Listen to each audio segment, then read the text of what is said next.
Hello viewers, C programming এর Bangla video টিউটোরিয়ালে আপনাদের সবাইকে স্বাগতম। আমার আগের ভিডিওতে আমি অপারেটর নিয়ে সম্পূর্ণ থিওরিটিক্যাল ব্যাখ্যা দিয়েছিলাম এবং আমি বলেছিলাম পরবর্তী যে টিউটোরিয়ালগুলো তৈরি করব অপারেটর নিয়ে সেগুলো হবে এই থিওরিটিক্যাল ভিডিওর প্র্যাকটিক্যাল রূপ। সো আমরা আজকে প্র্যাকটিক্যালি শুরু করতে যাচ্ছি। তো চলুন শুরু করা যাক।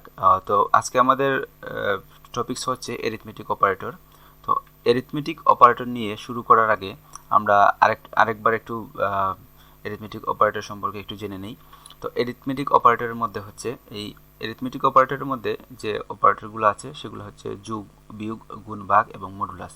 মডুলাস নিয়ে হয়তো অনেকে কনফিউশন থাকতে পারে, তো আমি আজকে সকল কনফিউশন দূর করে দেবো ইনশাল্লাহ। তো দেখেন, যোগ, বিয়োগ, গুণ, ভাগ এগুলো আমরা অনেক আগে থেকেই করে আসছি এবং আমরা ভালো করে এগুলার কাজ জানি, এগুলা কি করে। তো তারপরে আমি আবার বলে দিচ্ছি, এখানে দেখেন 10 + 2 = 12, এগুলো তো আমরা জানি, এবং 10 - 2 = 8, 10 × 2 = 20 এবং 10 / 2 = 5। এবং সবশেষে অনেকের কনফিউশন যেটার মধ্যে যে মডুলাস নিয়ে, যে অনেকে হয়তো জানেন আবার অনেকে হয়তো নাও জেনে থাকতে পারেন। তো মডুলাস দিয়ে কি করা হয়? মডুলাস আসলে আপনার যে রিমাইন্ডারটাকে কাউন্ট করা হয় আর কি। ধরেন ভাগশেষটা আমরা বের করি মডুলাস ব্যবহার করে। যেমন আমরা যদি 10কে 2 দ্বারা ভাগ করি তাহলে আমাদের ভাগফলটা আসতেছে 5, কিন্তু তাহলে আমাদের ভাগশেষটা কিন্তু 0 আসতেছে। সো আমরা যদি ডিভিশন ব্যবহার করি তাহলে কিন্তু আমাদের রেজাল্টে কিন্তু 5টা চলে আসবে, কারণ ভাগফলটা কাউন্ট করবে। কিন্তু আমরা যদি ভাগশেষটা নিতে চাই তাহলে আমাদেরকে এই ডিভিশনের জায়গায় আমাদেরকে মডুলাস ব্যবহার করতে হবে, তাহলে আমাদের ভাগশেষটা 0 কাউন্ট হবে। ঠিক আছে? তো প্র্যাকটিক্যালি দেখলে আমরা আসলে জিনিসটা বুঝতে পারবো বিস্তারিত। এর আগে আমি চেষ্টা করব যে প্রত্যেকটা অপারেটরের ক্ষেত্রে কমপক্ষে একটি করে ম্যাথ সলভ করার, কারণ আমরা প্র্যাকটিক্যালি যখন করব তখন আমরা যদি প্রবলেমটা বুঝে আমরা প্রবলেমটা সলভ করি তাহলে আমার মনে হয় যে মাথায় ভালো কেজ করবে। তো দেখেন, আমি এখানে একটা প্রবলেম লিখে রেখেছি। ওই প্রবলেমটা আমরা যদি সলভ করি তাহলে অ্যারিথমেটিক অপারেটর নিয়ে আমি আশাবাদী যে আপনারা ভালো করে বুঝতে পারবেন। তো এখানে দেয়া আছে দুটি ইন্টিজার সংখ্যা ইনপুট নিয়ে তাদের যোগ, বিয়োগ, গুণ, ভাগ এবং মডুলাস বের করো। অর্থাৎ প্রশ্নটা আবার একটু মনোযোগ দিয়ে দেখেন। এখানে বলা হয়েছে দুটি ইন্টিজার সংখ্যা ইনপুট নিয়ে, অর্থাৎ আমাদেরকে প্রথমে কি করতে হবে? দুটি ইন্টিজার সংখ্যা ইনপুট নিতে হবে এবং ইনপুট নেওয়ার পরে যে দুইটা সংখ্যা আমরা ইনপুট নিলাম সেই দুইটা সংখ্যার যোগফল বের করতে হবে, সেই সাথে বিয়োগফলও বের করতে হবে এবং গুণ করতে হবে দুইটা সংখ্যাকে। আবার একটি সংখ্যাকে আরেকটি সংখ্যা দ্বারা ভাগ করতে হবে এবং সেই সাথে মডুলাস, অর্থাৎ আমাদের সেই যে দুইটা সংখ্যা ওই দুইটাকে ভাগ করার পরে তো আমরা ভাগফল পাবো, কিন্তু তারপরেও আমাদের ভাগশেষটাও কিন্তু আমাদেরকে বের করতে হবে, সেই জন্য আমরা মডুলাস ব্যবহার করব। তাহলে চলুন আমরা শুরু করি। আমরা সরাসরি কোড ব্লকসে চলে যাই। তো আমরা কোড ব্লকসে চলে এলাম। ঠিক আছে? তো আমরা আমাদের প্রোগ্রাম শুরু করে দিই। তো আমি হেডার ফাইলটা লিখে নিতেছি, তো আপনারাও এগুলো লিখে নেবেন, কারণ প্রত্যেকটা প্রোগ্রামে কিন্তু এগুলো লেখা লাগবে। তো include stdio.h, তারপর হচ্ছে int main। এগুলো নিয়ে আমি এখন আর কিছু বলবো না, কারণ এগুলো নিয়ে আগের যে টিউটোরিয়াল আছে সেটাতে আমি অনেক কিছু ডিটেলস বলেছি।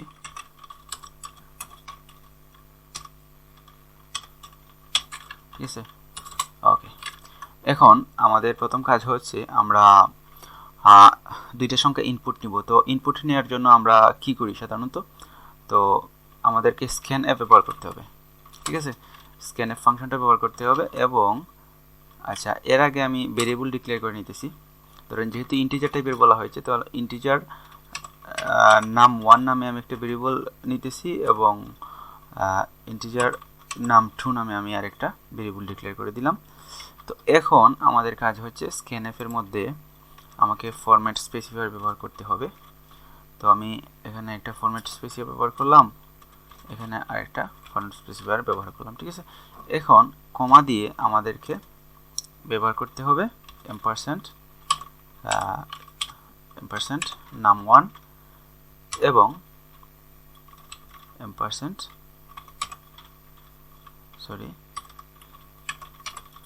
num2। ঠিক আছে? তো আমাদের হয়ে গেল এবং সবশেষে আমাদেরকে সেমিকোলন ব্যবহার করতে হবে। তো এর আগে আরেকটা কাজ করতে পারি, যেহেতু আমি স্ক্যানএফ ব্যবহার করতেছি সেজন্য আমাদেরকে এর আগে একটা প্রিন্টএফ ব্যবহার করে বলে দেবো যে এন্টার 2 ইন্টিজার নাম্বার, তাহলেই বুঝতে পারবো এখানে আমাদেরকে একটা ইনপুট দিতে হবে। প্রিন্টএফ ব্যবহার করতেছি এবং ডাবল কোটেশন দিয়ে এন্টার 2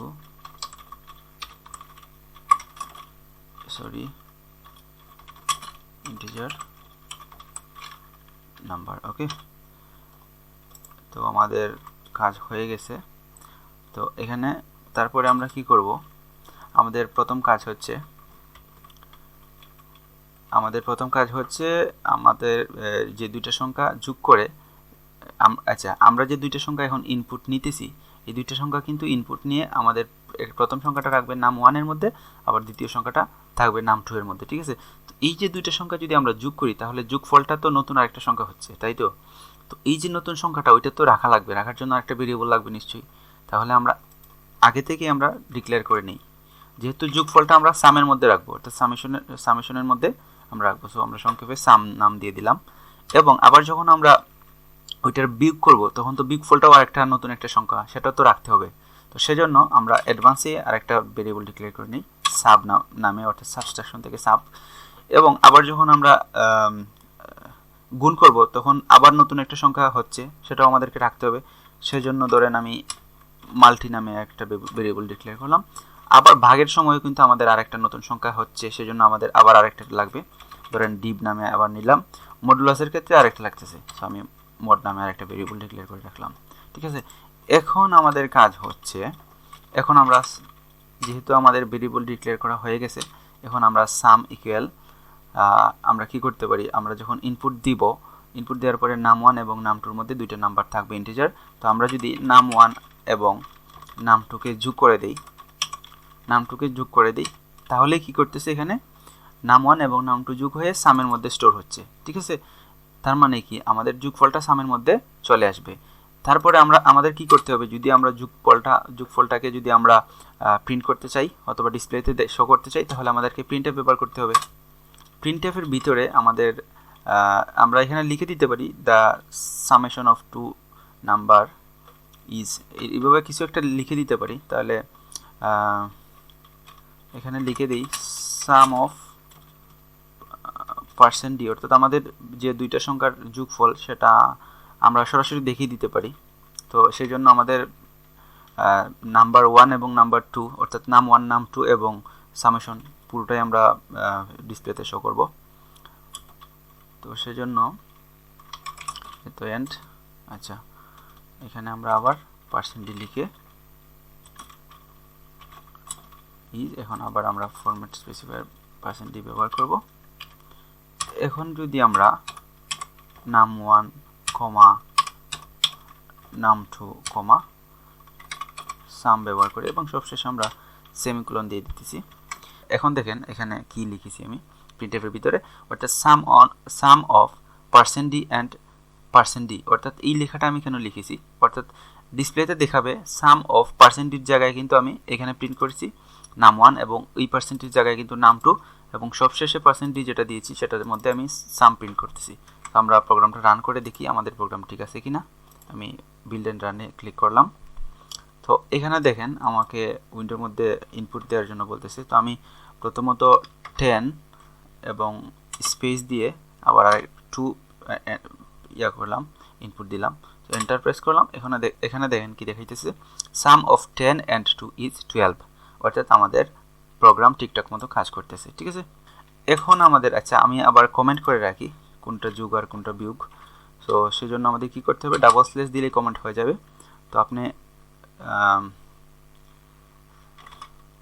সাম লিখে রাখতে পারেন এইভাবে, যদিও দরকার নেই, এত ছোট একটা প্রোগ্রাম, সেখানে আবার কমেন্ট করার দরকার কি, তাও করতে পারেন, সমস্যা নেই, ভালো প্র্যাকটিস হবে। তো এখন আমাদের কাজ হচ্ছে সাবস্ট্রাকশন করা, ঠিক আছে। অর্থাৎ আমরা একটা সংখ্যা থেকে আরেকটা সংখ্যা কীভাবে বিয়োগ করতে হয় সেটাই করব, ঠিক আছে। সেই জন্য আমাদের একটা ভেরিয়েবল আমরা সাবের জন্য ডিক্লেয়ার করেছিলাম, সেটা আমরা লিখব সাব ইকুয়াল, আমরা কি করব, ধরেন নাম 1 থেকে আমরা নাম 2টাকে বাদ দেব, তাহলে নাম 1 আমরা প্রথমে নিচ্ছি, এরপরে আমরা নাম2 দিয়ে দিলাম, ঠিক আছে। তার মানে বিয়োগ করে সাবের মধ্যে স্টোর হবে। এখন আমরা যদি আবার প্রিন্ট করে দেই, তো এখন আমরা %d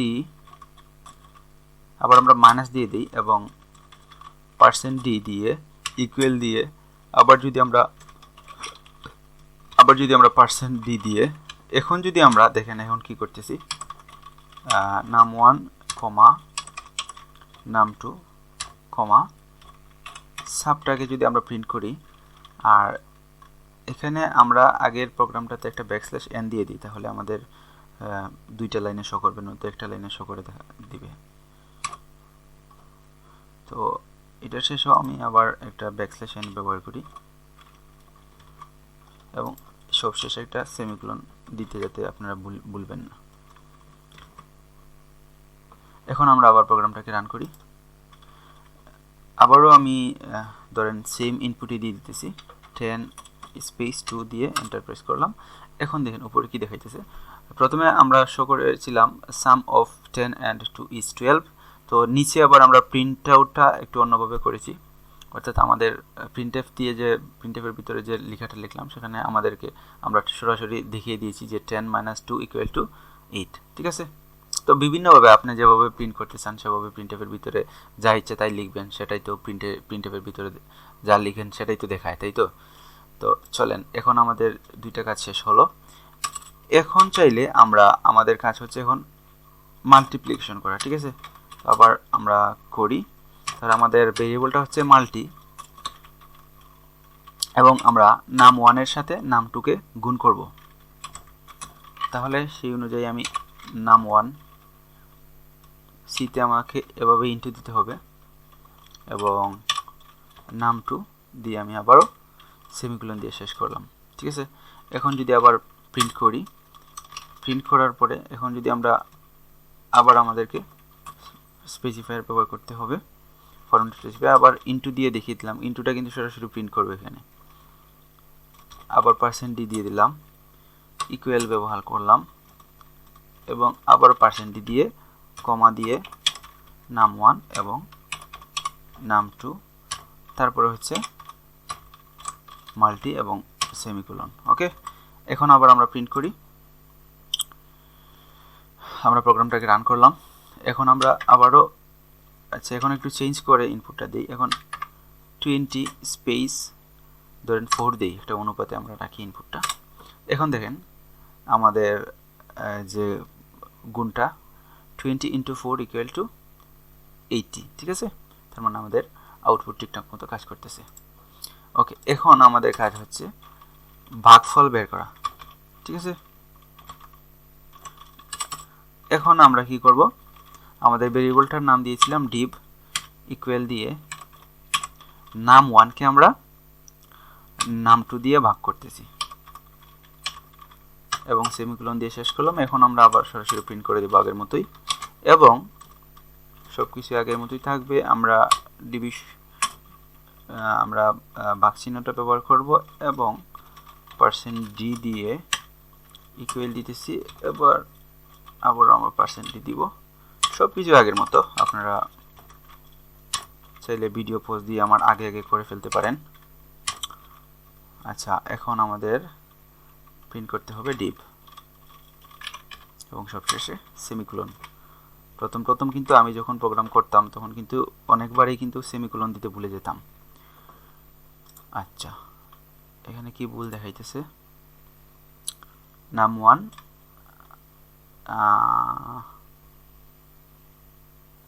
আচ্ছা আমাদেরকে আচ্ছা আমি এখানে ভুল করেছি, উপরে এখানে ভেরিয়েবল ডিক্লেয়ার করতে ভুল করেছি এখানে। আচ্ছা এখানে এখন ঠিক আছে। এখন আমরা রান করি। এখন আবারও আমি 10 স্পেস 2 দিয়ে দিলাম। এখন দেখেন আমাদের যে 4টা আউটপুট সেটা ঠিক আছে কিনা। আচ্ছা, এখানে আমরা \n ব্যবহার করি না, সেই জন্য আউটপুট এরকম আসছে। তো এখানে আবার \n দিয়ে দিই। আচ্ছা, এটা তো অ্যাডভান্স দিয়ে দিই, নয়তো পরে আবার প্রবলেম হবে। তো এখন রান করি। এখন দেখেন ঠিক আছে। আচ্ছা আমরা 2 দিয়ে 10কে ভাগ দিয়েছি এবং ভাগফলটা আমাদের আসছে 5, ঠিক আছে। তো এতটুকু আপনারা নিশ্চয়ই বুঝতে পেরেছেন। একদম যোগ বিয়োগ গুণ ভাগ এগুলো তো আপনারা আগে থেকে জানেন। কিভাবে সিতে আমরা এগুলোকে লিখতে পারি সেটাও এখন বুঝে গেলেন। এবং সবশেষে আমাদের একটা গুরুত্বপূর্ণ জিনিস, যেটা অনেকের কনফিউশন বলেছিলাম, সেটা হচ্ছে মডুলাসের ব্যবহার। তো মডুলাসের ব্যবহারটাও দেখিয়ে দিতেছি। আচ্ছা আমরা ভেরিয়েবলটা কিনে মড নামে নিয়েছিলাম, ঠিক আছে। মড ইকুয়াল টু, এখন আমরা চাইতেছি যে দুইটা সংখ্যা আমরা ইনপুট নিব, এই দুইটা সংখ্যার প্রথম সংখ্যাটাকে আমরা যদি দ্বিতীয় সংখ্যাটা দিয়ে ভাগ করি, তাহলে যদি কোনো ভাগশেষ থেকে থাকে তাহলে ওই ভাগশেষটাই আমরা দেখতে চাই, ঠিক আছে। ডিসপ্লেতে ওই ভাগশেষটাকে দেখব। আমরা আগে যখন আমরা নাম 2 দিয়ে যখন নাম 1টাকে ভাগ করলাম তখন কিন্তু ভাগফলটা আমরা দেখেছি, ঠিক আছে। এখন আমরা ভাগশেষটা দেখতে চাই, সেজন্য আবার আমাদেরকে কি করতে হবে, নাম 1কে আমরা মড করতে হবে নাম 2 দিয়ে, ঠিক আছে। এখন আমরা মডুলাসটাকে আমরা প্রিন্ট করে দেব। তো আমরা লিখব mod of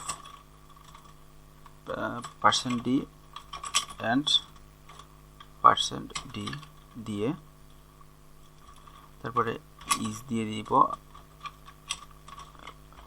ওকে, এখন আমরা ওইটাকে প্রিন্ট করে দিতেছি। ওকে, নাম 2 অ্যান্ড মড এবং সেমিকোলন দিয়ে দিলাম। ওকে, এখন রান করি। এখন ধরেন আমি 20 স্পেস দিয়ে দিলাম ধরেন 2। ওকে, দেখেন তো আউটপুট ঠিক আছে কিনা। এখন দেখেন, আচ্ছা আমরা যদি 2 দিয়ে 20কে ভাগ করি তাহলে কি হচ্ছে, আমাদের ভাগফল কিন্তু আসবে কি 10, ঠিক আছে। কিন্তু একদম নিচের যে লাইনটা সেটা একটু দেখেন, mod of 20 and 2 is 0, অর্থাৎ আমাদের যে 2 দিয়ে যদি 20কে ভাগ করি তাহলে ভাগফল কিন্তু উপরে 10 আসছে, কিন্তু নিচে কিন্তু আবার আমাদের যে মডের যে ভ্যালুটা সেটা কিন্তু 0 আসছে। তার মানে আমরা ঠিকঠাক মতো আমাদের যে ভাগশেষ পাওয়ার কথা ছিল সেটা আমরা পেয়েছি, ঠিক আছে। তো এতটুকু হচ্ছে আমাদের প্র্যাকটিক্যাল বিষয় আজকের অ্যারিথমেটিক অপারেটর নিয়ে। এতটুকুই ছিল আমাদের টার্গেট। তো আমরা আশা করি আপনারাও করতে পেরেছেন ঠিকঠাক মতো। তো পরবর্তী যে টিউটোরিয়ালটা হবে সেটাও হবে এরকমই টিউটোরিয়াল, এরকমই প্র্যাকটিক্যাল বিষয় নিয়ে। আশা করি আমি আপনাদেরকে অ্যারিথমেটিক অপারেটর নিয়ে সুস্পষ্ট ধারণা দিতে পেরেছি এবং আপনাদের কোনো সমস্যা এখন আর নেই সেটা আমি ধরে নেব। আর তারপরেও যদি আপনাদের কারোর কোনো সমস্যা থেকে থাকে তাহলে কমেন্ট সেকশনে জানাতে পারেন। আমি চেষ্টা করব আপনাদেরকে যতটুকু আমার সাধ্য অনুযায়ী আমি আপনাদেরকে হেল্প করার।